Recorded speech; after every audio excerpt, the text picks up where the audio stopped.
Thank you. Thank you very much. Got it. Well, we have a good agenda, and it's packed agenda. So I think the best thing for us is to start as quickly as possible. So I want to make sure that everybody knows that we are recording. The meeting is being recorded. So everybody, please yourself on mute unless you're going to talk, okay? Because sometimes it causes other problems with us with bandwidth and everything for seeing some of the people, and then also interrupting on the sound and everything. If you have questions, please raise your hand so that we can acknowledge you, and questions and comments will be limited to JJPOC members, and those who aren't members, you can use the chat feature to put your questions in. So with that, I want to welcome everybody and give my co-chair a chance to say hello. Good afternoon, everyone. Mark Pelka, Office of Policy and Management, Criminal Justice Policy and Planning Division Undersecretary. Thank you all so much for making time to gather together today. From the updates we've received over the last couple of months, it's been a very busy conclusion. I can't call it to the summer. Officially, we've got, I think, 6 days left, but the unofficial start of summer after Labor Day. I know that the committees and work groups and subgroups have been working very hard on their work plans and to move forward with that part of the JJPOC process. I'm looking forward to the presentations we have today. As the representative said, my co-chair said, it's a agenda chock full of salient and current and pressing issues. So I don't want to spend too much time going on, and like to launch into the work. I think we are trying to be more efficient with avoiding roll call, instead asking people to enter their names. So I might turn to my colleagues at TAO for clarity on how we can best get started. That is correct, Mark. If the JJPOC members and or their designee can please enter their name and organization into the chat so we can take attendance. That's greatly appreciated. Great. So with that, we'll move right into, can I have we first have to do the minutes from the July meeting. So may I have a motion to accept the minutes for the July meeting? Gary Roberts moves. Second. I'm sorry. Thank you. It's been moved and seconded. So the minutes, if anybody has any objection, if not, all in favor, say aye. Aye. Aye. Thank you. Okay. So with that, we can move on, and thank you all for signing in, please, on the chat so that we know that you are here and we can mark you in our minutes also. First up, we're going to have Judicial Branch Court Supported Services Division presentation on regents, and I think a lot of us have been looking forward to this for quite some time. So with that, I'm going to turn it over to Gary Roberge. Thank you, Madam Chair. So we appreciate the opportunity to present this afternoon. Kathy is going to present along with Dr.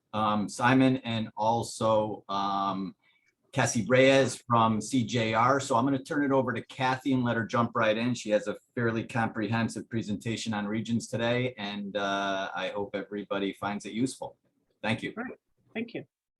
Okay, thanks, Gary. I'm trying to share my screen. I'm just going to remind everybody, please put yourself on mute unless you are presenting. Thank you. Okay. So I'm going to need access to share the screen. Brittany? You're all set, Kathy. Thank you. Everybody can see that? Yes. Excellent. Excellent. So as Gary said, I'm presenting today with Dr. Lisa Simone from ACES, Area Cooperative Educational Services, who in partnership with Community Partners in Action provides the educational vocational services at our Hamden Region Secure program, as well as the Hartford Region Staff Secure program. Also with me today is Cassie Reyes, who's the program manager at the Connecticut Juvenile Republic Region Staff Secure program at Waterbury. So one of the things I wanted to emphasize for today in our presentation is how far the state has come since July 1st of 2018. That's really just about 4 years ago when the judicial branch was given the responsibility from the legislature to provide secure treatment and post-adjudicatory treatment for juveniles who had a disposition for placement by the court. And starting on July 1st, 2018, that was our charge. And at that time, there wasn't a location identified specifically for that treatment. And, quite honestly, we didn't have a treatment model in place. So we really had to, build everything from scratch. And so today what I'm presenting on is what the Region's treatment program is, what its components are, what it's all about, how we approach our work, and how in partnership with community-based providers, we're able to make changes in kids' lives and in families' lives and support them. So hopefully today, that will be clearly communicated, and we certainly welcome any questions as we go. So first of all, just to ground us in what probation with placement is. So that is a definition within Connecticut state statute that speaks to, a disposition in juvenile court that states that placement is indicated by the child's clinical and behavioral needs or the level of risk the child poses to public safety. That cannot be managed in a less restrictive setting. So it's really the children who are presenting the highest risk to public safety or have the most demanding critical behavioral health needs really are the target population for this treatment model. As part of the court's disposition making, the juvenile probation officer does what we call a predispositional study and a delinquency risk assessment, providing the court relevant information on the child's social history, what risk factors are driving behavior and involvement in juvenile court, what's their likelihood of reoffending, and then various measures to help reduce that risk and address their needs and protect the community.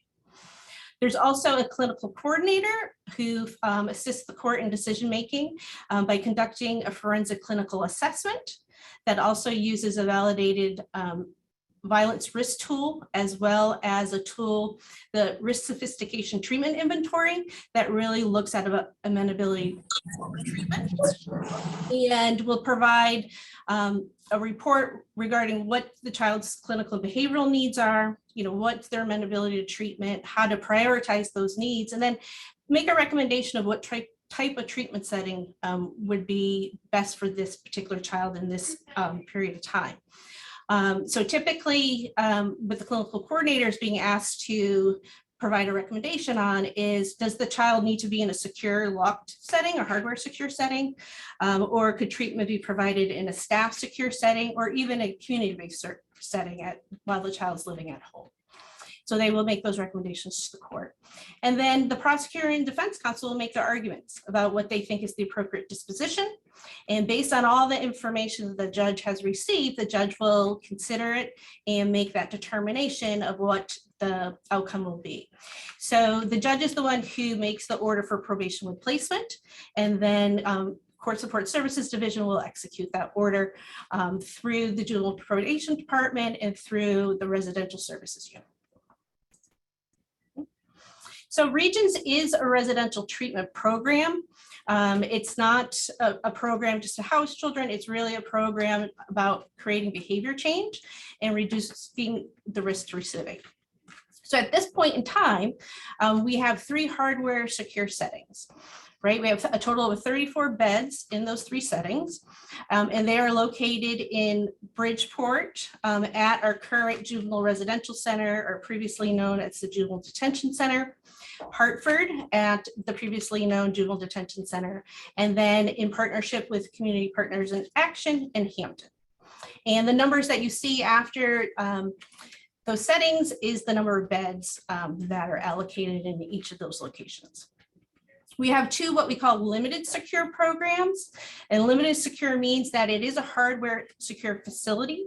So the door is locked, people can't walk out, but as part of the treatment plan, the child does go into the community with staff for various purposes. You know, it could be recreational, it could be employment, it could be family visitation, it could be enrichment activities, but access to the community after a period of time is integrated into their treatment plan. So right now we have 12 beds for girls in Mansfield at Journey House. And then Hamden, Community Partners in Action, has 6 beds for boys. And that what we call phase 2 program, that should be opening shortly. Right. And then lastly, we have 3 staff secure programs. So these are programs where the residential building itself is not locked from the inside. So if a child wanted to exit, they could walk out without permission. But staff work really hard to keep the children engaged and to try to prevent that. And so we have 3 locations currently. In Hartford, through Community Partners in Action, we have 8 beds. In Milford, in partnership with Boys and Girls Village, we have 12 beds. And then lastly, in Waterbury, in partnership with CJR, we have 8 beds. Okay. In terms of utilization, since July 1st of 2018, we've had 250 admissions.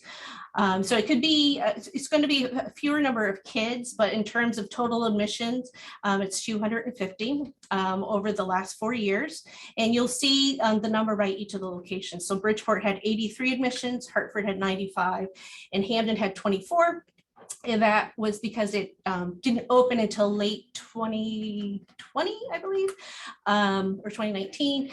So they're the newest program, and there was a lot of renovations that had to be done to that building. And so they're just the newest program to come online. And then in terms of Journey House, the girls, there was 48 admissions there since 2018. In our staff secure programs, we've had 184 admissions since December of 19. December of 19 is when Boys and Girls Village at Milford opened and when CJR at Waterbury opened. And you'll see that Milford's had 81 admissions and CJR has had 77. Community Partners in Action has a program in Hartford as well, and they've had 26 admissions. That program didn't open until I believe it was June of 2020, it has been slow to staff up, so that's why you'll see a lower admission number at that program. So there's 3 primary goals for the region's treatment programs. The first is to reduce the risk to recidivate. And so we take a risk reduction, risk needs responsibility approach to that work. So the program is modeled for kids who are involved with the delinquency court, and specifically is trying to resolve issues in thinking and changing behavior that leads to delinquent involvement. The second priority, and really feeds the first, is increase in the child's well-being and their pro-social skills. Because without improving their educational attainment, providing vocational opportunities, providing skills in terms of how to manage their emotions and manage distress, they're really not going to be able to achieve the kind of risk reduction that we're hoping for. And then lastly is to really facilitate a successful return to the community. And we'll speak more about that in coming slides. The region's approach is very much based on a team approach. So we have what we call a multidisciplinary team, or MDT, and everyone who's involved in that child's life is a team member. So you have the youth and his or her family, as the youth defines it, defines family. You have the youth attorney and their probation officer. The probation officer is the case manager and is supervising that child while they're under the order of probation with placement, and will be supervising them when they return to the community. So they're critical to this team. You have the unit staff who are working with the child day to day and trying to reinforce with them the skills that they are developing and how to use those skills. You have the clinician, you have education providers, healthcare providers, recreation specialists. The contracted community programs have reintegration mentors who work with the children for up to 12 months post-discharge. And then we have other community partners that the programs are able to bring in and help support the kids' interests. One of the unique things about the region's approach is that the readiness for discharge is determined by consensus of the team. So a child's length of stay in the program isn't defined by a set number of months. It's not like, you know, a child's ordered to go there for 6 months or 12 months. It's about how long does it take for the child to meet their treatment goals. And so the length of stay is going to be very different for kids based on what their needs are. And it's the team, which the child is part of, that makes that determination of when the child is ready for discharge. When have they met their treatment goals? If everyone's not in agreement, then the child's not ready for discharge. And the team meets monthly to have these conversations, to monitor the child's progress, to meet with the child and talk about, you know, what's working, what's not working, and making adjustments. But it's when everyone's on the same page and feels like the child has met the goals that that child will look to be discharged. And there's various options for discharge that we'll get into in a bit. Okay. In terms of the treatment components, we are using primarily dialectical behavior therapy, which is a treatment that's showing excellent promises and is considered a gold standard in working with the juvenile justice population. And it's really focused on validating kids' feelings, where they're at, coaching them through whatever their issues are in the moment, and helping them use their DBT skills to get through the moment. It's about habitual learning and practicing those skills in various situations and trying to make situations real through role playing and having them use the skills or think about, you know, how could I have handled that situation differently to be successful? And ultimately, it's about being grounded in supportive relationships. So the relationship between staff and the child is primary. So it's really the line staff every day that's validating the child, that's coaching them through the moment. And those relationships are critical to behavior change. This work is also woven together with restorative practices, which focuses on repairing harm and building supportive collaborative relationships between youth and also between staff and between youth and staff. And so that is woven together with DBT to really support the behavior change process, the transformation process. And it's been a great collaborative partnership with the Children's Center for Advocacy and all our residential providers, both the state and the contracted providers, in really trying to integrate restorative practices into the work that we do every day. We also focus on positive youth development. So really looking at our clients as adolescents and that they're in the adolescent development stage of life and really trying to support them through that stage into young adulthood. So we're focusing on their strengths and trying to capture what their interests are, their pro-social interests, helping them figure out, you know, what is it that they want to do in their life. If they really think about having opportunities and options, you know, what would that look like for them? What is their best life goal? And providing opportunities within the programs for them to experiment with different roles, to provide leadership opportunities to them so that they can try on different things. And so it's really meeting them as teenagers and supporting their development. We also, as I mentioned, use the risk reduction model and the risk need responsibility, which really focuses on reducing the risk for delinquent behavior through targeted interventions that are known to decrease delinquent behavior. And also being responsive to the child's need and their learning style.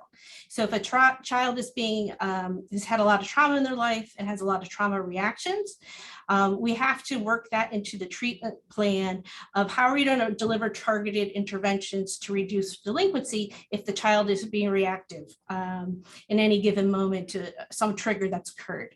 So there has to be an understanding of what the child's needs and how available they are for treatment. So if a child, for example, has ADHD and they're not on medication and they would benefit from that, Then providing that medication so that the child is available and free to be able to engage in the learning. Or if a child has a learning disability or cognitive limitation, really breaking down the exercises and the expectations of that child into smaller components and helping that child through each component to be able to achieve their behavioral change. And then lastly, but most importantly, the treatment is individualized. So every child and family is going to present with their own unique needs, and the team is there to help identify what those needs are, what's going to be most effective in supporting them, and then ultimately what's in their best interest for success when they discharge from the program.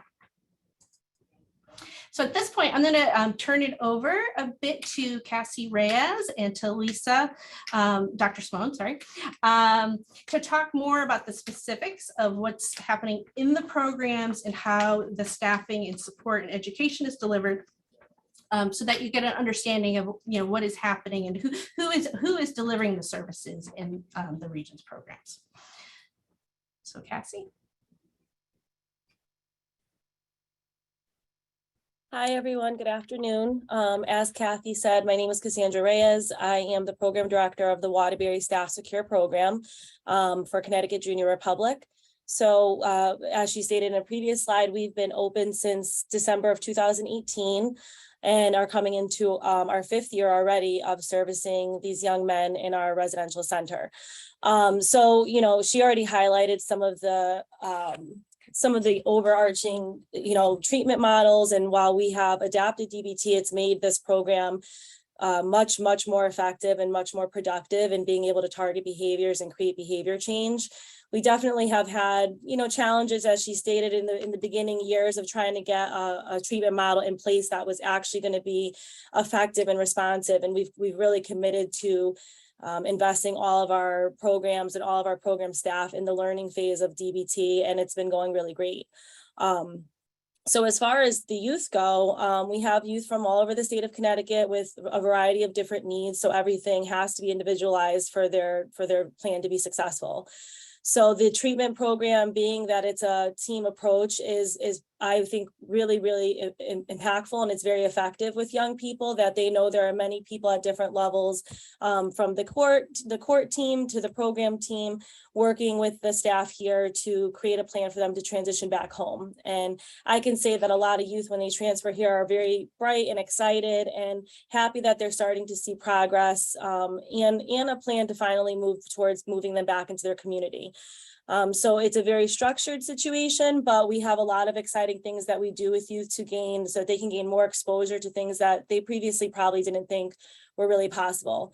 And CSSD has given us a lot of opportunity to be creative around that, and find out what works, find out what doesn't work, hear the youth and hear the family and what they need, and really meeting them where they are.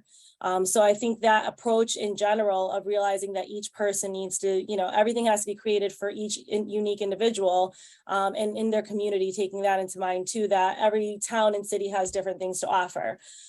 So what we really focus on is putting in place as much as possible that will make them successful for their transition home. And that starts from the day they enter the program. So there's a very comprehensive discussion about what the youth needs, what their goals are, what they would like to accomplish in the time that they're here. And our reintegration mentors, as Kathy described earlier, as being a part of our staffing, are very critical in that team approach. So our reintegration folks meet the youth at admission, and we start dealing and managing with the family from day one about the plan to transition back home. And I think that's been a very successful part of the program, is that, we're not waiting to start talking about discharge. Obviously, we don't have a date in mind as to when that would happen, but the youth feel very promised that they know that when they work on their goals and their treatment, that there are folks on their team that are helping move them towards that direction. So our reintegration mentors, as I mentioned before, start from the beginning with the youth, and we start to discuss what are the strengths and challenges of their home community, so we can start to move them towards their discharge and having things in place like employment, like a plan to reintegrate them into their school communities, pro-social activities in their communities that weren't previously accessed, for a variety of reasons. So we really do a full look at the child, the family, the community to see what we can put in place to help them be successful when they return home. I don't know if there are specific questions, so please feel free if anybody has anything specific. I'm just kind of generalizing. But one thing that I have found has been really successful with the youth here is providing vocational and employment opportunities. So in Waterbury, we've partnered with some local businesses that are willing to employ our youth, in which they get super excited about the opportunity to earn time out of the building. They have to fill out a timesheet. They have to speak with a supervisor about their performance. And then they also get paid through ABH, a minimum wage rate. So they're learning about what is expected when you are hired in the community and receive a job when you return back home. Our youth have to interview for it. They have to dress appropriately for it. They have to perform while they're on the job site. And we have a lot of youth that work really hard on their progress in the program to attain employment. So youth have to progress in the behavior management model in order to earn employment. So that is a natural motivator for a lot of the youth that transition to our program. So we have youth that work at a local fitness gym in Waterbury. We have a partnership with a bakery in a smaller town next to Waterbury. And then we have maintenance internships and culinary arts internships available in the building here. So that I would say is one of the strongest points of the program. And as I mentioned before, the reintegration mentors, starting from the transition from secure facilities to staff secure, building that rapport with them so that when discharge happens, they already have a strong engagement in place. And I have to say at my particular program in Waterbury, we have not had a youth that has successfully discharged from the residential program, not continue and be successful with maintaining their relationship with their reintegration mentor for up to 6 months. And I know when we started this, we, again, really didn't know what it would look like with the reintegration piece, but we've moved in the direction of making that period of reintegration longer. And so we're really demonstrating that, with the support in the community and doing multiple in-person visits, doing multiple phone contacts, going to the school to see if they're there, going to the house to see if they're home and they're doing well. We've noticed that, and we've learned the evidence supports that that is a huge component of the success to youth that do transition back to the community. So I know there was just an email sent out that I didn't get to read, but I know we've increased from 3 months to 6 months. And I believe we're moving in the direction of elongating that process, that length with reintegration even more, because it has been successful and the youth really do need that type of support when they go home. And on top of just programming and DBT being great, we do a lot of things with our youth in the community, such as taking them on camping trips and providing them different recreational opportunities that they have never imagined doing in their life before. So, we've done camping, we've done professional baseball games, professional hockey games, all types of activities that the youth express interest in, but they're, for whatever their circumstances were prior to here, have not been able to have those opportunities. So it's really comprehensive. It's fun. It's, there's things that the youth are learning here that you get to see that they're having adolescent-like experiences that we're hoping make them think differently about their life and wanting to enrich their life in a different way than they previously thought possible. So that's just a quick overview of Regions, but we've had a lot of youth be very successful when they transition home. We have given our youth scholarships from Connecticut Junior Republic to continue trade school, continue community college. And we've even had several kids graduate with their high school diplomas from, and I'm not just speaking for Connecticut Junior Republic. I know that at all of our facilities, we've had youth successfully graduate, which I'm sure Dr. Simone can speak more to. So the educational piece and providing them this opportunity in a setting where they can be successful has worked. And when we really look at our youth who have been out of their school district for a long time, whether due to detention or residential placement, it's not always the best plan to send them back to that school. So if we're able to get them to a place where they have a good credit picture and we know what we're looking at, we're able to customize an educational plan so that the youth can graduate from our school or from, one of our other programs, educational programs. And that has been very successful. a youth who hasn't been in a New Haven High School or Bridgeport High School in 3 years, it probably is better if we can find a way for them to complete their educational needs in our programs. And that's something that we've partnered with CSSD on. All of the other contract providers have talked to one another to talk about how we can support each other. And really, our youth work really well with hands-on vocational opportunities paired with the academics. So I know that's another huge piece to the region's model is customizing the educational program for our kids to be successful. Cassie, can I jump in here? A couple of people had put up a couple of questions. So Sarah Egan said, do all the models and locations do that reintegration model services and duration? Yes, that is a requirement of the program is the reintegration mentoring piece. And I know, here in CGR, I can say that we've done a lot of collaborative work within our network to build this model in all of our programs. So we had, for the last probably year or so, there was a reintegration mentor consortium. So all the reintegration mentors were able to meet one another, discuss strategies that work, discuss challenges that they have, but use one another as a support so that this can be successful. And I have found that, while we're in Waterbury, we really don't service many Waterbury youth. A lot of Waterbury youth go to some of our other sites. So it was helpful for our mentors here to say what resources we have in our community and vice versa. And so really you're building a nice, strong network of mentors that provide services in different areas of the state and are able to support each other essentially, and then support the youth and make sure they can get as many resources as possible. And I would Okay. just like to add to that response, Representative Walker. So initially, all the contracted programs had reintegration mentors for 3 months, but we have amended those contracts so that they'll be working with the youth for 12 months. And that's 12 months post-discharge. The issue for the state centers for Bridgeport and Hartford is that we weren't able to provide that same reintegration service for them initially, but now that CSSD is contracted for credible messengers, the youth from the state regions secure programs will have access to credible messengers who will function very much in the same manner as the reintegration mentors. Awesome. I think there was another question. Oh, Al Dancy asked, who are the reintegration mentors and the credible messengers, and how do you recruit them? Do you want me to speak to that, Kathy? Sure, that'd be great. Okay, so I've been very fortunate. So I have to just preface this by saying that CGR formerly had the free program, which was a DCF contracted program that worked with, at the time, parolee youth that were coming out of the training school. And that contract has obviously, years ago when we made this move to CSSD to manage higher offending youth through the judicial branch, that program closed, and I was able to recruit some of their workers who had they were very skilled, very resourceful, very well established with this population. So really just that understanding of the type of child we're working with, the type of families we're working with, and really being prepared to go the extra length and go the extra mile, which is really what this job requires. So I've been fortunate with those particular hires, and they've been the same reintegration mentors I've had since we opened here in 2018. And I know CSSD has really been great with praising them and wanting to collaborate with us so that we can build that same strong part of everyone's program with Boys and Girls Village and with Hartford CPA.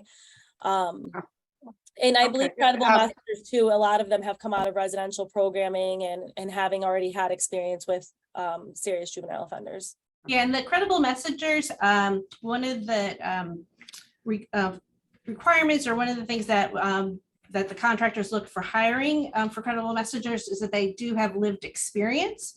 So they've had very similar experiences or come from very similar areas of the youth that they're serving, so that that relationship is easier to build and is more credible for the youth to see that there is a life different than what they had been leading. And so that's, like I said, that's a new program, but we're very excited to see the promise of it come to fruition. And I just want to add also that Sarah and Glenworthy both believe that this is a very important component for kids coming out of MYI, where you are gradually bringing them back into the community, but surrounding them with the supports. So I agree with them. I think that this would be something that we definitely want to put on the burner for the MYI kids. So I want to ask how do you determine success with your clients that you work with? How are you measuring a success and the data that you're looking at to see how well they're doing? So, I'll speak to that. We're building data systems so that we're able to track what their educational progress has been, right? So how many credits have the programs been able to recover for that child? How many kids have earned a diploma? How many kids have earned vocational certificates, whether that's in SERB-SAFE or CPR or OSHA, but things that will help them get jobs when they get out and return to the community. We look at, are there mental health or behavioral health indicators decreasing, right? So are they managing their behaviors and their emotions in a much more effective manner? Are we seeing reductions in incidences in the programs? Are we seeing that their return home, that transition has stabilized and they've been able to successfully reintegrate into school or into a post-secondary program? That they've been able to sustain the job that they may have gotten before they got out, or that their reintegration mentor has helped them to achieve. So we're really looking at stability about how they're doing in the community and being able to measure that.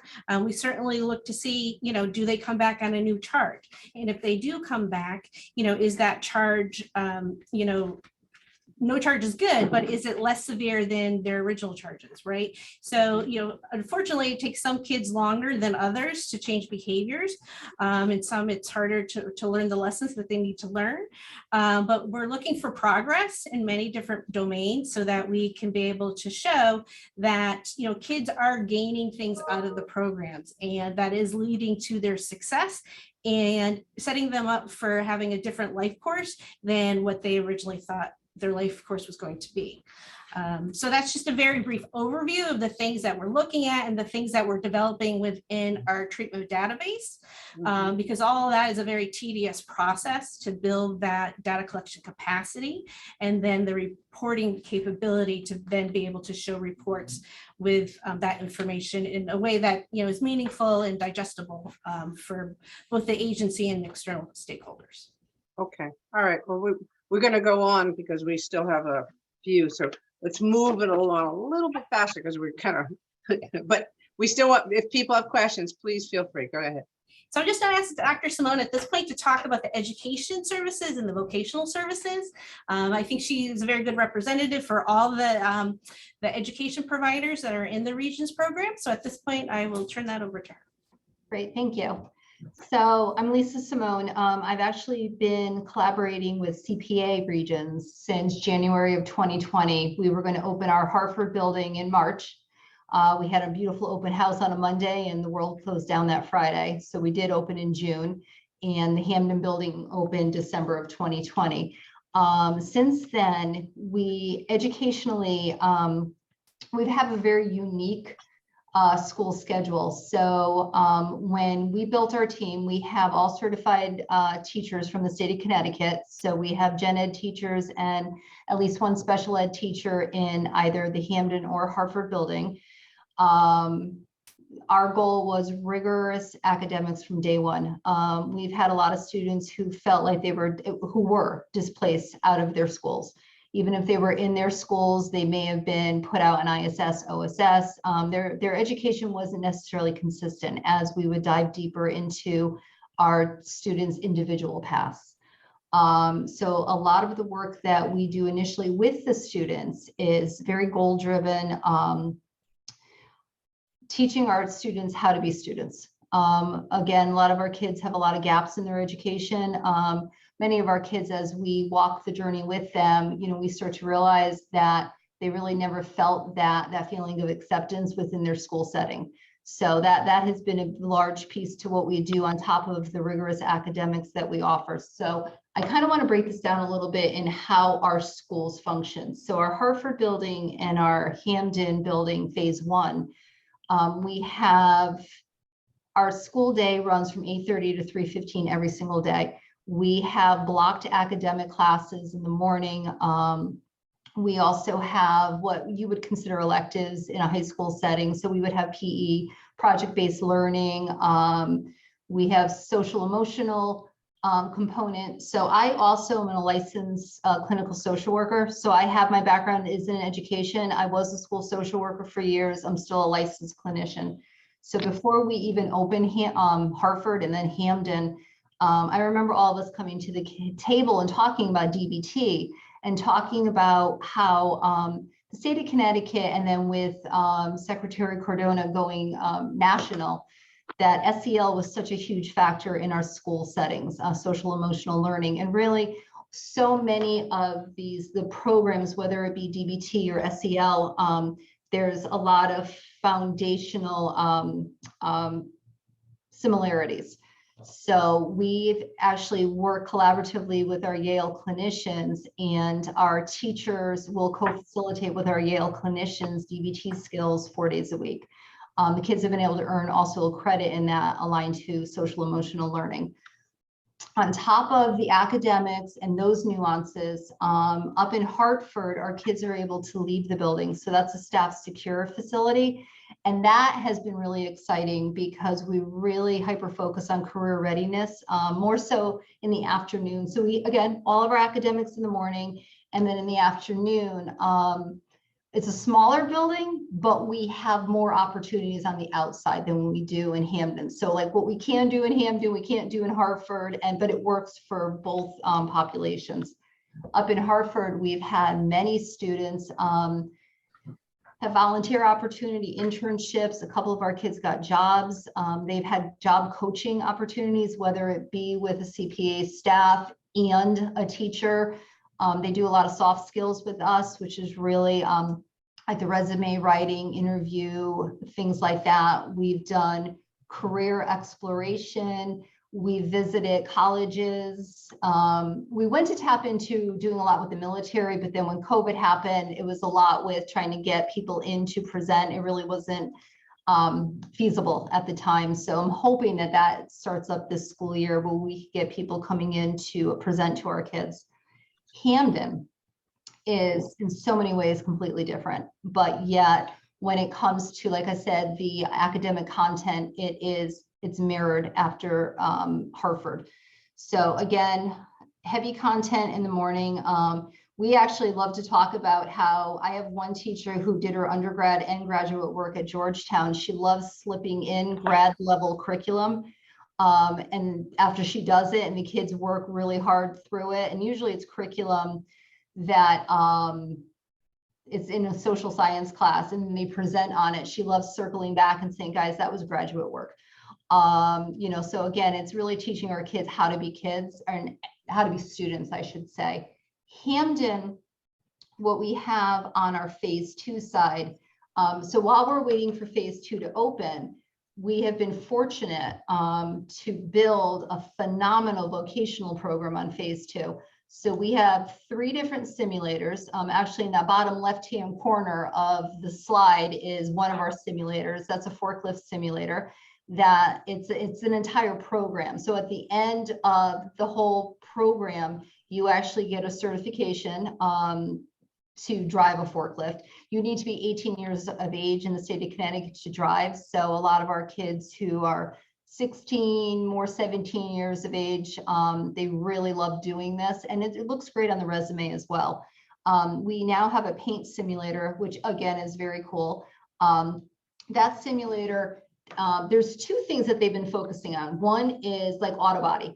So they could learn how to paint a car, which if anybody's ever watched any of the automotive shows, it is a talent. Painting, like house painting, commercial painting. So they get to do that virtually, which is actually a lot of fun to watch. The kids keep wanting me to do it. I'm like, nope, but I'm a little scared of it right now. But our newest simulator, which is very, very cool, is an 18-wheeler simulator. I mean, this thing is huge. It's like this huge kind of production, but it's not just for 18-wheelers, it's actually for box trucks.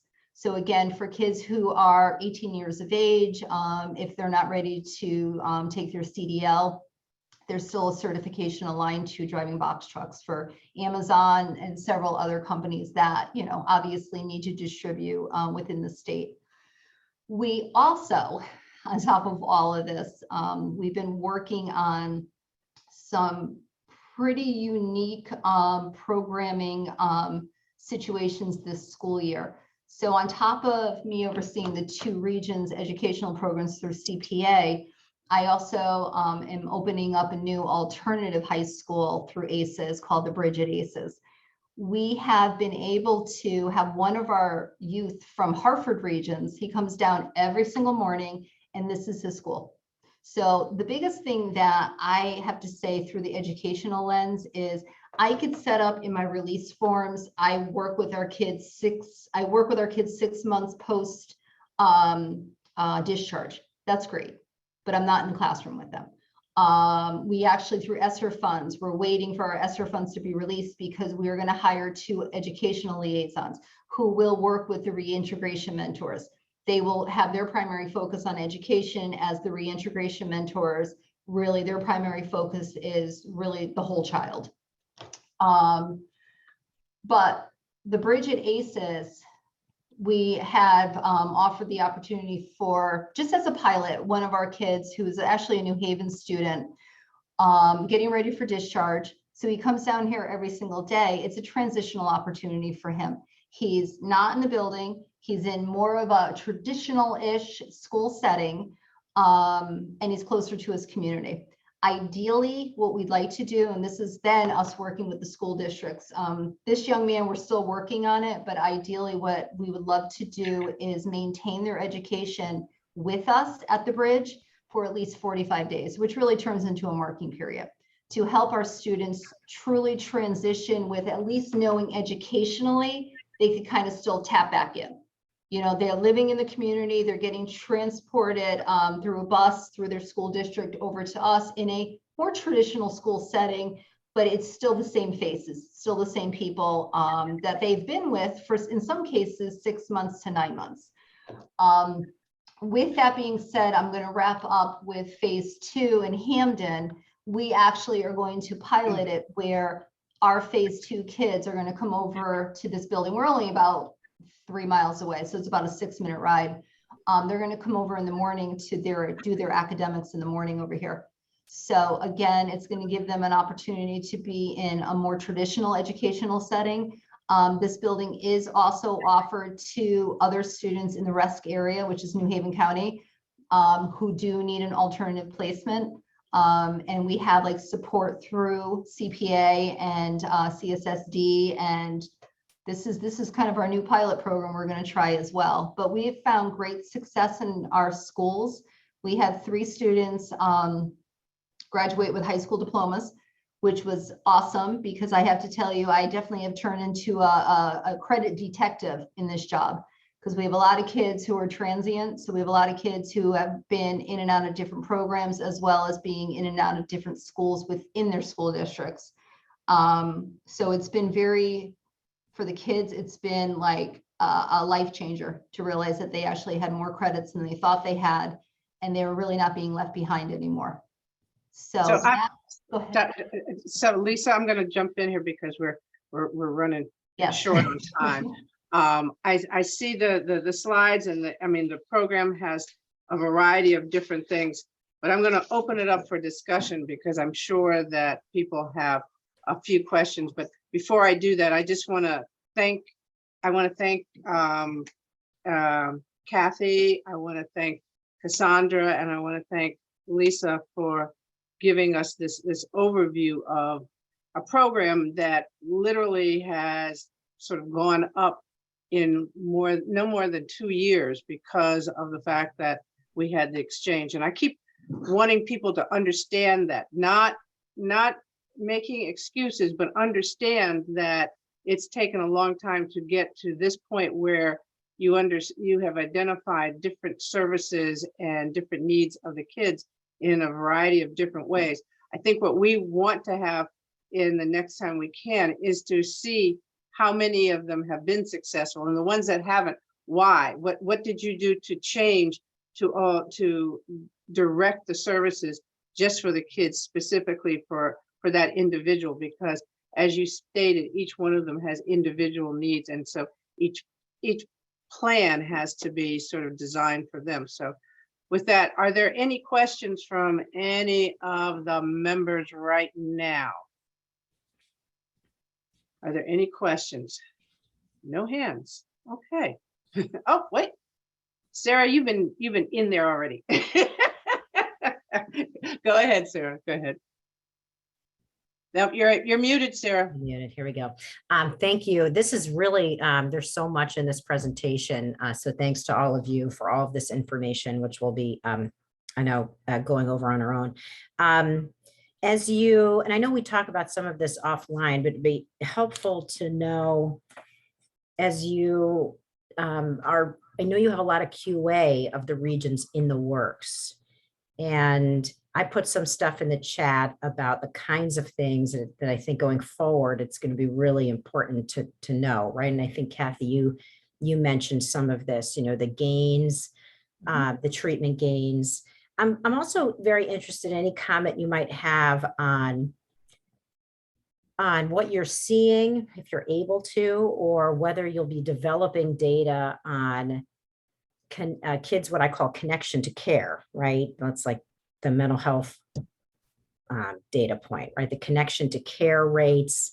When kids are leaving from regions, how long is it taking them to get enrolled in school, community programming, mental health services? So that's one data point. And two, you know, what are the barriers there? And two, if you had any comment about the family work that's taking place, what the model is for that, and is it about family engagement and discharge planning, or is there work done with the family from a more clinical standpoint? Okay, before she starts to answer, that's a lot of questions. And so, okay, so we'll get one or two on them, but ask Kathy or Cassandra or Lisa or whomever to follow up with that as we go forward in other areas. Okay, go right ahead, Kathy. Okay, so in terms of connection to care, every child is discharged with a plan of care, right? And so it's not that they're getting referrals to certain services. Those services are already connected, right? So we have service providers at a discharge circle meeting, for example. You know, the staff, the probation officer will bring the child to their home school to register them so that they can go the next day on Tuesday, right to school. So it's really about having services seamlessly transitioned so that the child and family are connected when the child comes home. So, you know, we're not seeing those kind of delays. You know, sometimes, you know, it might be 2 or 3 days, but, you know, everything is already planned, has been referred, and they've been connected. In terms of the family partnership work, you know, it's really meant to be a partnership with the family, to have them fully involved in their child's treatment and care. There are family sessions that the clinicians do in terms of just education about what's going on with their child, education about the program and what's being focused on. But there's also clinical treatment sessions if there's particular clinical issues that need to be addressed in order for the child to be successful. So that's one component of the family work. Another component of the family work is in Hamden, we just, CPA has just hired a family support specialist. So that is a type of position that are piloting there. So it's, you know, intended to be someone with lived experience as a family member, and is there to really support and liaison for the families who have children in our program. So we're very excited to see what the possibility is out of that and what they're able to create. But that is something ideally we'd have in each of our programs. But at this point, we've only been able to afford to start it up in Hampton. Thanks, Kat. Thank you. Mark? Thank you so much, Madam Chair. Thank you so much for the presentation. I skipped ahead because there's so much content, you couldn't get to all of it. I thought the slides describing the successes of regions were very helpful, and seeing the emphasis on educational attainment, workforce skill development. You list some of the challenges associated with clients picking up new charges after returning to the community from placement in regions. And I'm wondering what might have, what probation has shared regarding the factors that contribute to difficulty among the within the population succeeding after returning to the community. Anything we should look at there, or any supports that are greater needed to supervision and successful outcomes in the community. Yeah, I mean, I think, there's a theme for some of the kids that, they're going back to the same neighborhood with those same pressures and pulls that got them into trouble in the first place, right? And so it takes a lot to be able to resist getting pulled back into that conduct and that way of being and associating with, antisocial peers. And, one of the things, that we continually refine with DBT is making the skill work and the exercise, the homework, relevant to the lives that the kids are living at home and living on the street, right? So that it's, not so theoretical, right, or generalized, but really specific to juvenile justice population. So that's an area that we're working on to improve. Another area is that, in our locations, we're challenged, some of the locations, but particularly the state centers, the secure locations, we're challenged with space, right? We need to be able to provide as much hands-on vocational work, much experiential learning as we possibly can, because that's going to give them a path to success, right? An alternative path to that pull that they're getting from the street. And, treatment is not just about, clinical work, it's about rehabilitation. So it's about building social skills, educational, vocational skills and opportunity. And so I think the fact that we're limited with space really limits what we're able to work with the kids on in order to get them on that right path.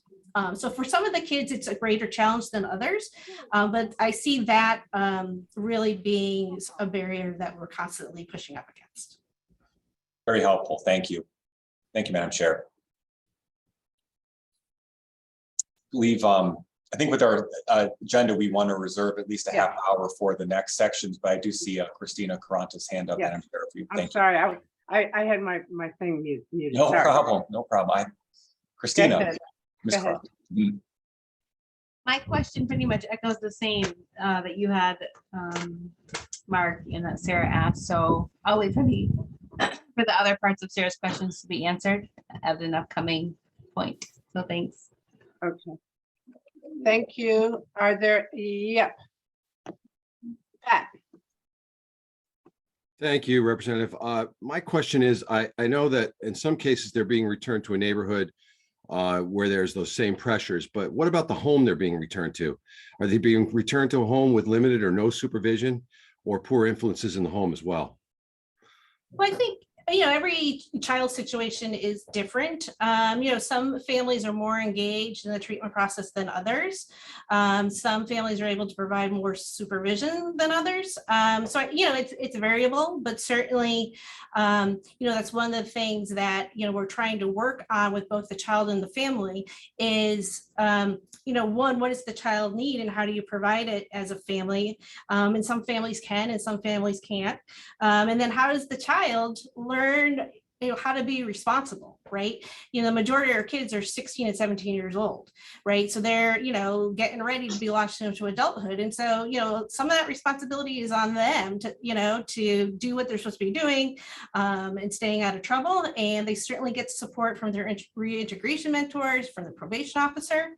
For, some kids, they are very responsive to that. For others, it's going to take a lot more work and intervention. And I think that's the system that we're all trying to develop, right? And that we're all supporting for Connecticut to be successful with its juvenile justice population. And I agree, but we also need a parent that's not going to let them wander the streets at 3 a.m. Well, that is true. We have to do that, but sometimes we end up working with the children because we have limited avenues to work with the parents. I understand, Representative. Thank you for the time, Representative Walker. You're welcome. Robin. Thank you, Tony. Quick question around two things. Mark, I want to just pick up where he left off, where you were talking about state secure location and the challenge that you face, the continuing challenge with limited space. Can you talk to us about what a solution would look like? And then I'm also interested in the funding, you talked about funding wise, what's needed for Hampden to function at its full capacity? So the funding for Hampden, quite honestly, Hampden, I think, has the funding that it needs. And certainly to provide the services that are outlined in the contract. The challenges around space is that it was never the intention to have the region's programs in the pretrial state detention centers in Hartford and Bridgeport, right? The goal is to have them out of those sites in contracted facilities like the one that's available in Hampden. Our challenge has been around trying to site such a location and for a vendor to be able to provide that service. We're in the 6th round of putting out a request for proposals, and we only have one provider, CPA, who's responded to provide secure treatment. We're hopeful that we do have another provider that has interest right now. So we're hopeful that something good of that will come. But space, whether it's Hampden or a new provider or Bridgeport or Hartford, is going to be a challenge, because if it's a secure location, right, you have to be able to provide all your educational, vocational, recreational, and all your services within that facility, right, or within the ground securely. And so that, that requires a lot of space. And one of the challenges at Hampden is that they don't have a gym. Right. So now we're looking at, well, how can we put up a secure tent that can weather the winter so the kids can be in a semi, warm place to recreate during the winter. Right. So it's those kind of very practical space issues that when we don't have, a place to renovate, that we can't, address that issue. There is some state property in Meriden that we've looked at that, could certainly be built on, but that, of course, would be a funding issue. So, I think we've made a lot of strides in developing a program model and establishing secure and staff secure treatment settings. But ultimately, I don't think that we're where everybody wanted to be when this legislation was passed. And so we have quite a bit more work to do to find and create the physical locations and space that the kids truly need in order to be successful and to learn those skills that they need. Thank you. I appreciate that response, and interested in having a sidebar conversation, because I know we're pressed for time, but there's also a state facility in Hampden that I think should be looked at as well. So I just want to put that out there, and we can continue this conversation later. Thank you, Tony. Thank you. Are there any other questions? Mark? Thank you, Madam Chair, and thank you, Judicial Branch, for your presentation. We had close to an hour for this. We could easily entertain another hour because of the rich content. So I hope the members will review the remaining slides in the presentation that we didn't directly get to, but I think some of our questions and the verbal summaries the branch provided helped us to get to it. And I know there are some data follow-up questions that I think some members will be working with the branch on. So to everyone, thank you so much for the outstanding presentation and the update. It was one we've all looked forward to. We have the unenviable task of getting through 3 outstanding remaining presentations today. We're beginning first, I believe, with the Connecticut Justice Alliance report. You should have in your materials both the report that the Alliance released on ending the criminalization of youth, as well as a PowerPoint. I believe I could ask our colleagues from TAO to enable, I think Christina will be the lead presenter, to be able to control the screen. And with that, we'll prepare to turn to Christina Caranta, the director of the Connecticut Justice Alliance. Thank you, Mark. Hopefully that worked. It says it worked. So hopefully everyone can see, and I can put it in larger screen. Let's see. There we go. Okay. So I will try to move quickly through this. As Undersecretary Pelka said, you all should have received the report in your inbox and the PowerPoint as well. So if there's anything that's left question-wise or areas to collaborate after I am done doing this speedy presentation, you can let us know. We have our contacts at the very end of the PowerPoint. So as most of you know, and some of you may not, we are the Connecticut Justice Alliance. There's myself, there's Eliana Kujos, who's you might know her as a co-chair of the Community Expertise Work Group, and Jordan Wilson, who is our Community Connections Associate. Our mission as an organization is to end the criminalization of youth here in Connecticut specifically. We are a youth adult partnership, a public policy organization. We have been starting to dabble in some sort of community organizing since 2017 in terms of our work with the justice advisors. Those are young people now just recently under the age of 18 through the age of 24 with system experience and usually firsthand system experience, whether that's in the youth system or the adult system. And just a reminder here, history wise, we were founded in 2001. Our 20th year was just last year. In June of 2020, we launched a campaign called Invest in Me CT. So if you search on like Twitter, Instagram with that hashtag, you'll see a bunch of years of posts that you can sort of like get the history. Also on our website, there is a page all out in the Invest in Me CT campaign, sort of what it means and what we're looking to do. So the campaign itself, the goal is to reduce the number of system involved youth by really addressing the root cause of youth criminalization. And now you might have heard us talk about, especially last session, whether we were in the media, saw us on a press conference, a panel, whatever it was, talking about, yes, there are issues with young people in the community, right? Young people need resources, so do community members, so do parents.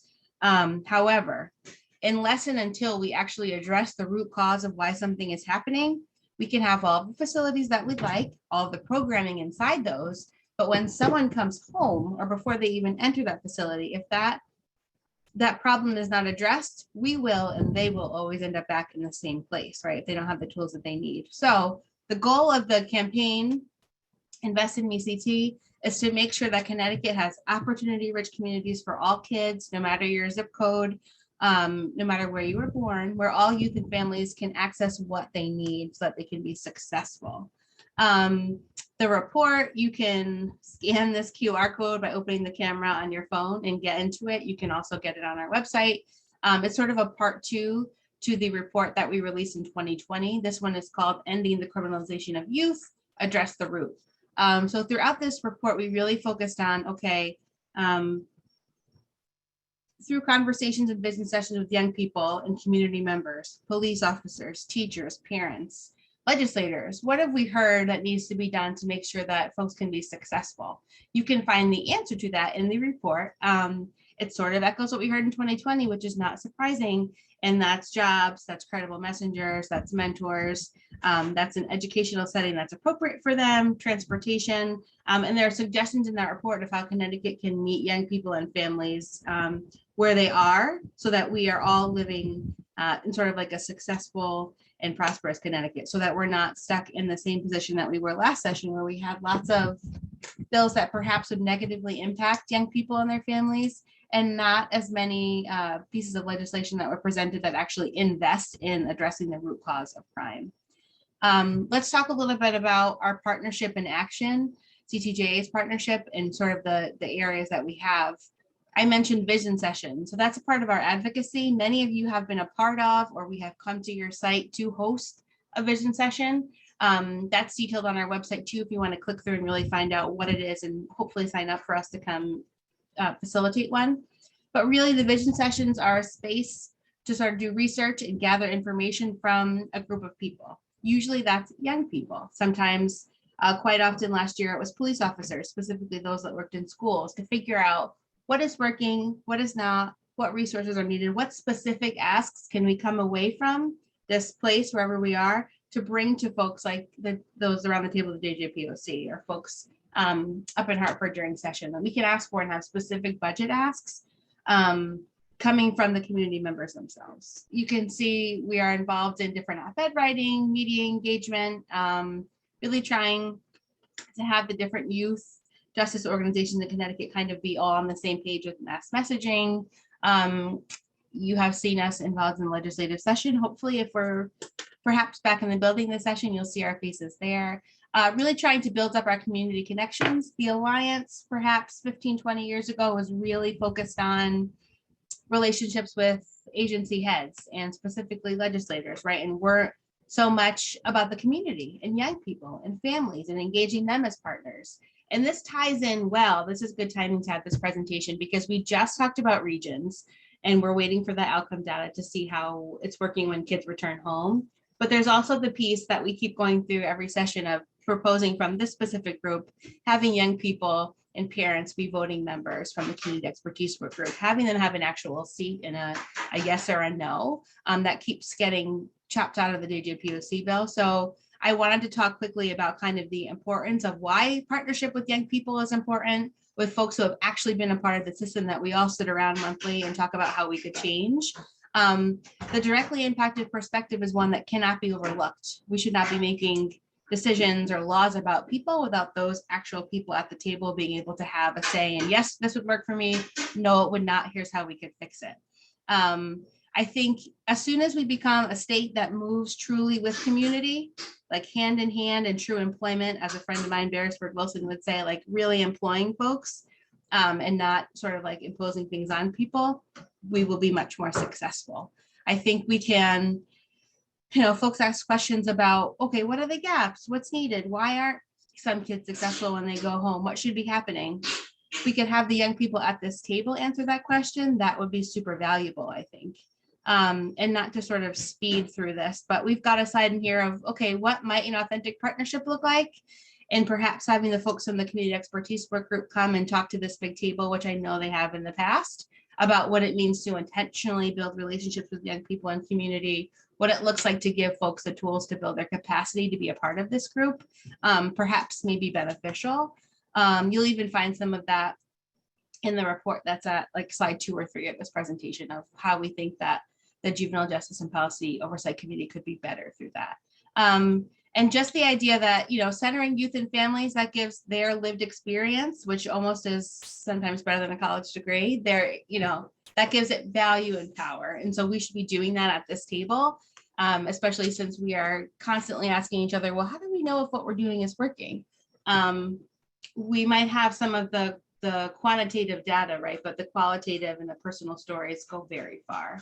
So I asked to come in front of the JJPOC, just to wrap up here, to talk about the report that we released in June, the Invest in MECT campaign. But I think we also need to go beyond that and look at the importance of fully employing youth and families at this table, and what we can all do to work together to push that part of legislation. Hopefully it gets back into the big bill next session, to push it across the finish line so that we have the voting members at the table, so that we are actually living the values that we express when we come to this meeting every month, so we can get that across the finish line. And I think we need to focus as a group when we're talking about, and I think Erica's going to touch on it if I finish, sort of like a reflection on the work of the JJPOC the past few years. If we can focus on addressing the root cause of crime and why young people are struggling with what they're struggling with and asking them about it, we'll come further as a committee. And perhaps folks that have not been too happy with what has been coming out of this committee, right, will then be able to hear it from the mouths of folks who have actually experienced it. And I'm not sure what else could be said when you hear it from someone that has been living it. So I'll just stop there because I know we only have maybe 20 minutes left. Any questions are welcomed. And then if you want to contact me, it's Christina@ctja.org. Website's there, social stuff is there. You can find our report. We're happy to come host a vision session or educational session. Thanks. Christina, this is Mark. To say thank you so much for your presentation. And Representative Walker and I attended the community expertise work group meeting a month ago and thoroughly enjoyed it and appreciated how much work has been done and how those efforts have matured over the years. And we recognize the desire for the next step, that although there have been some successes in better incorporating youth and family voice into this work, you're right to say that more accomplishment needs to occur. And there have been prior recommendations brought before to change the composition of the committee to enable the community expertise work group members to be fully fledged members. And as we head into policy development season, I know that will be another discussion. And it sounds like the emphasis you're placing is on the next step, that once it comes out of the recommendations, where should we go? I wondered if you could please help with just two quick questions I had. Number one, you list in the report special acknowledgement of 3 police chiefs who worked with it. And I wondered if you could elaborate on how the Alliance engaged those law enforcement executives, what input they brought. And number two, if you could just explain services that you apply. I of course see you on the committee, I see the work you do with youth, but it sounds like you can be called upon as an alliance to help communities that are looking at different issues, maybe better teaching them how to engage youth and family. Thank you for your help with my questions. Thank you. Yes, I heard that you attended that session and it went well, so that was exciting. The question, in terms of the 3 police chiefs, one of them is a part of this actually, the JJPOC. So he had seen our work. We got together and engaged his SROs to talk about what is the place of policing in schools? What does that look like? What can it evolve to be? To have his feedback and their feedback. The same with Chief Spagnolo and Waterbury. We had a conversation to talk about the same thing. And what does placement look like to him? Why is it important? How do we address the root in Waterbury, the root cause of crime? And how can we be, as the Alliance and as a larger group of people, how can we all be better sort of stewards for the health and safety of the kids of Connecticut and everybody else? We've talked to folks at Stanford PD and just around the state, and we're trying to get to more Bridgeport as well, to hear from them as well as to what their needs are. And interestingly enough, we've heard from some police chiefs and officers say like, hey, we're called too much to schools. We actually don't want to be there. We have way too much on our plate and we aren't social workers. So can you what can we do to alleviate that pressure? What have other states done? So rolling into that question of what services can the Justice Alliance bring to the table or to others?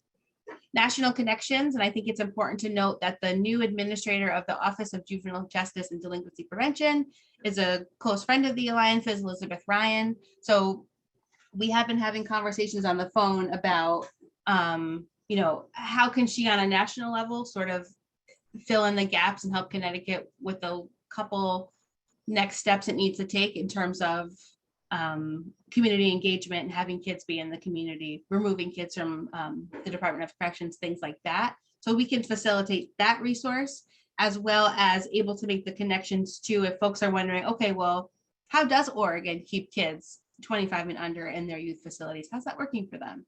Have that conversation and maybe bring them to this table so that you can hear from them. And in terms of just the educational piece, if folks are wondering if it's beneficial for who you work with your populations, how does the youth legal system work? What is it comprised of? Even bits of what the judicial branch presented today. I borrowed some of that, asked them for that in the past, and we have that so people can understand, okay, what does exist for kids? What does the legal system look like? Since a lot of the conversation in the past couple of years has been like, the youth legal system doesn't have much, so we should probably just send everyone to the adult system. We have that. So plenty of things. If you're wondering, hey, does Christina have that? Does Ileana know about that? We can let you know. If you reach out, that would be great. Excellent. Thank you so much, Christina. I appreciate it. I did hear maybe a segue will be coming to our friends at TAO, but I wondered before I made that transition, any questions from other members of the committee for Christina or the Alliance? Well, I know we all have copies of the report and your presentation. Appreciate your work on this and coming before the committee today. I know we all learned a lot, and thank you so much for your diligent efforts. Erica, did I hear correctly that you may have a segue from Christina's presentation? Yes, that is correct. Brittany, is it Erica Nowakowski or is it Erica Bromley next? I'm sorry. Because I think Eric, okay, thank you so much, Brittany. Yes, it was us. Thank you so much. I apologize. I'm not going to take too long in this because I think that this is a conversation we have had in various settings at the work group levels in this discussion. And so, we did include some of these slides back in July of the JJPOC meeting, but was not able to, we ran out of time, so was not able to actually present it. So the slides that you see here mirror somewhat what was given out in July, but we did not reach a point of discussion. Thank you, Brittany. So big picture of what people are identifying or have been mentioning is that earlier in the year, we were asked to kind of, take a little pause on not necessarily stop the work of the JJPOC, but look at our JJPOC strategic plan, look at our operational work plans of the work groups, and then really try to focus and prioritize some of the work of what is being done at the work group level. And secondly, is to really do a pulse check on the juvenile justice system. And so, as you all may recall, many of you have been with us for several years now. As you may recall, the data sharing work group co-chairs, Brian Hill and then Maurice, have in the past of Office of Policy and Management have in the past presented. Typically happens it could be either October, November. It varies on where we can fit it in, but they present what is called the JJPOC Annual Strategic Report. In that report, they have done in the past, they provide you a status update on diversionary efforts, incarceration, recidivism, and then in the past, they have also added some supplemental data, for example, RED and so forth. So we want to do that, but enhance it even more. So that's what this pulse check is about. And so the Tao Youth Justice Institute, along with the cross-agency data sharing work group, will be putting together a plan of action to meet the needs of the request of, where are things at as it pertains to what does the data say about the juvenile justice system and the reform efforts we have made?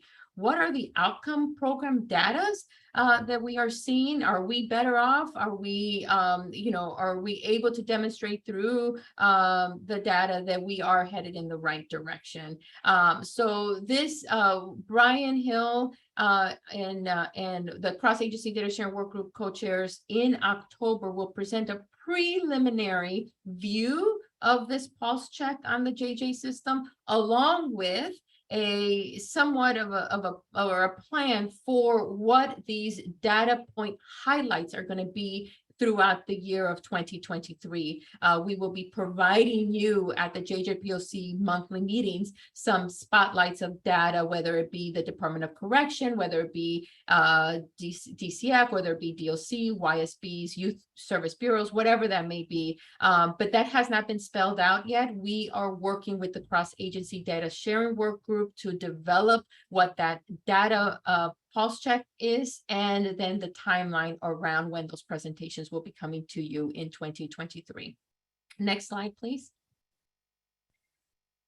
So that is one specific priority of where we are refocusing the work of the JJPOC. The second priority is that as you all are become pretty familiar with the work groups, diversion, incarceration, racial and ethnic disparity, as well as cross-agency data sharing work groups, suspension and expulsion, education, and so forth.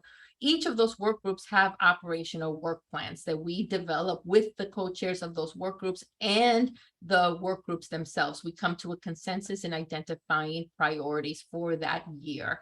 And so what we did is we met with the co-chairs of those work groups and trying to prioritize that work, and at the same time to reduce duplication of efforts and to be much more coordinated. So some of the what is coming to you is that the recommendation from the work groups is that, one, we prioritize what is legislatively mandated. And so we know that what is legislatively mandated that's required to come to you all in January of 2023 are the alternatives to arrest report, the suspension and expulsion report, and a commissary report. So our efforts are really being focused in these areas. That does not mean there are not other specific targeted areas of work that we are leaving behind within the work groups. We're not. We're definitely going to be doing several other working on several other strategies or other areas of targeted areas of focus. It's just that in order to meet our obligation for January, we really do need these specific subgroups to really focus in on this and bring that information back and forth to to the work group that it lives in, and then bring it forward to you all by December. So you get a first draft of recommendations by December versus getting it to you later in January and so forth, or getting it to you later in December, excuse me, as we vote on those recommendations in January. So we want to give you enough time to review those legislative priorities. One of the other or legislative mandates, one of the other priorities which has come to you all, which is not a legislative mandate, is the recommendation about the youth and family being voting members of this legislative body. So, you know, that is not necessarily a legislative mandate, but it has been identified as a legislative priority. Our goal, our ultimate goal is, one, to give you data to support these recommendations and efforts being conducted through the work groups, but two, to also streamline and coordinate the work. And then three, to hopefully by doing that, we're giving you all enough time to have an opportunity to review these recommendations and review this work and be able to have the discussions in this setting. That is, I know we're running out of time, so I'm talking very quickly, but you have the slides with you. The work groups are very busy working on developing operational plans. Then lastly, we wanted to share with you a couple of resources. Brittany or Shantae in my team, I'm not sure who's going to share this, but Erica Bromley, I thought, are you here still? One of the Erica Bromley's subgroup worked on the truancy. They have a truancy subgroup, and one of the areas of focus has been, Erica, are you still here? You are. I'm here.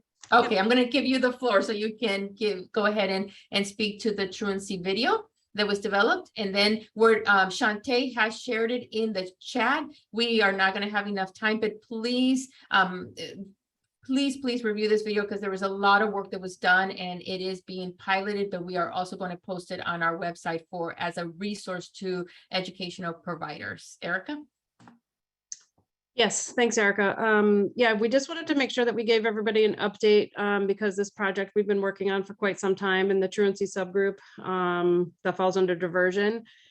We had been working on creating a permission form to be used at the beginning of the school year for parents to sign off on that would expedite their a truancy referral during the year if their child became truant, just releasing the information that's on the actual referral form and nothing more.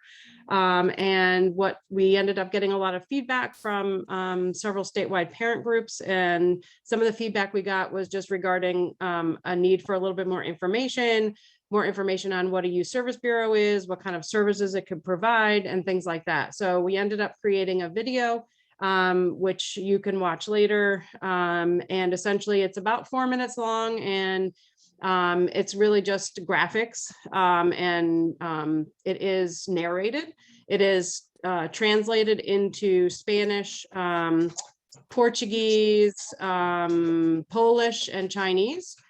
So we have those as well. And essentially, the video really just goes through sort of explaining what truancy is, why attendance is important, what kinds of services your YSB can provide if that's a referral that you utilize, and just encouraging people to utilize their community-based resources. And then giving just some examples of things that might happen if you do get referred to a youth service bureau. And then at the very end, there is one very small piece about signing the permission form. So again, as I said, we just created that this year. We are piloting that in the Hartford Public School District. So that's the only location that is currently using the permission form. However, people have felt that it would be helpful for others to be able to use the video, despite the fact it does have that little caveat at the end about signing the permission form. But we do think it will be useful moving forward when other districts are using that permission form, or even before, just as sort of an introduction to the youth service bureau and the whole process. And so I think, everybody's looking forward to seeing how it comes out, how it works in Hartford. And they are, just so people know, and then I'll stop talking. I know we're almost at time, but they are tracking how many, so they'll be tracking how many they sent it to. And then on the permission form, it does have sort of a I agree or I don't agree kind of thing. And so they'll be then tracking not only how many they get back, but how many sort of were in the affirmative. So that should give us a little bit of good data. And then we're hoping to be able to get some feedback from some of the actual parents later on in the school year before we roll this out for everybody. So that's kind of just the very fast update of where we are, but we have been working on it for quite some time. So we did want to make sure that people were aware that we had completed the video and that we are piloting the permission form along with that video. Thank you, Erica. And again, we're not able to show it. We were planning on showing it, but the chat it's in the chat. The link is in the chat, and we are planning on posting it on our website. And it has gone out to all the various youth service bureaus and so forth. And two last things that I want to inform you. Dr. Cooper, are you still here? And could you quickly could you quickly do the next slide?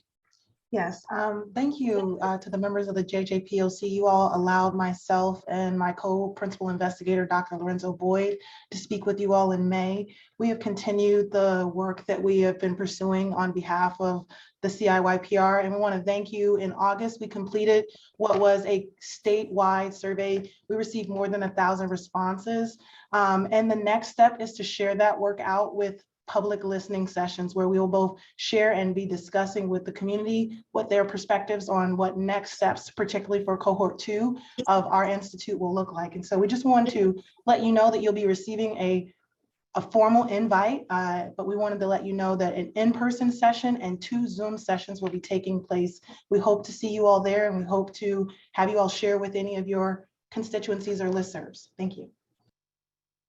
Thank you. And that will be information that will be going out to you after we end this meeting. Lastly, one of the recommendations regarding the monthly meetings is that we are hoping to move these monthly meetings to a hybrid model. So in person at the legislative office, and we're going to work with the CTN as well as the legislative aid of Rep. Walker's aid to organize it so it's also available in Zoom or in Zoom. So stay tuned for more information to come on that. But our goal is to make the October JJPOC meeting, if all goes well, go back into an in-person, but there will be a hybrid option or a virtual option. Mark, that is it. That was fast.